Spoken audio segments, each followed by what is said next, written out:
बिस्मिल्लाहिर्रहमानिर्रहीम। अल्लाह के नाम से शुरू जो बड़ा मेहरबान निहायत रहम वाला है।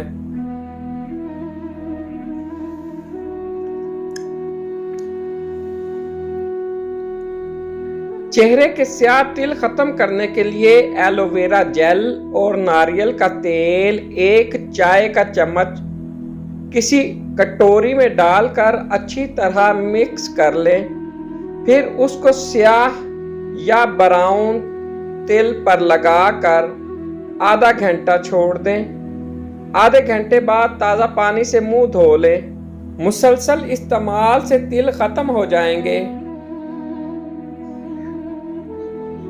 बालों को घना करने का टोटका 2 अदद प्याज छील कर काट लें और 1 लीटर सिरके में शामिल कर दें। 1 हफ्ते तक उसे साए में पड़ा रहने दें।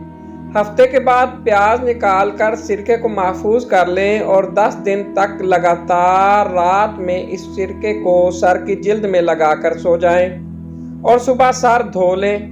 10 दिन के बाद इस अमल को हफ्ता में 1 बार दोहराएं। बाल घने और मजबूत होना शुरू हो जाएंगे।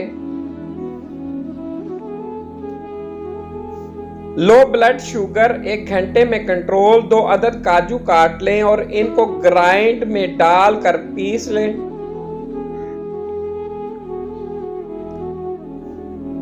अगर प्रेशर कुकर खोलते हुए उसके अंदर का गर्म वाद आप पर गिर जाए या कहीं से भी थोड़ी बहुत जिल्द जल जाए तो आप साबुन की झाग इस जगह पर लगाएं हत्ता कि आपको सुकून महसूस होने लगे।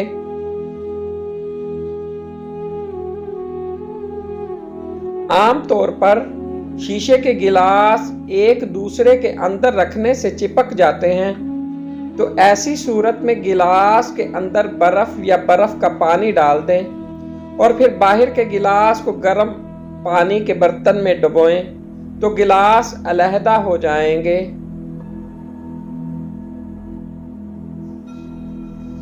खाना खाने के बाद थोड़ी सी अजवाइन पानी के साथ खाने से मोटापा दूर होता है।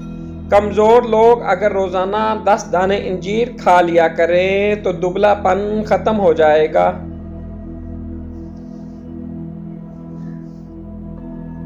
टमाटरों के सिरों पर अगर थोड़ा सा मोम लगाकर रख दें तो कई दिन तक टमाटर ताज़ा रहेंगे। जिन लोगों के पाँव में पसीना बहुत आता है वो जूते पहनने से पहले पाँव के तलवों पर फटकड़ी पीस कर लगा लें तो पाँव में पसीना नहीं आएगा। Please like, subscribe and share.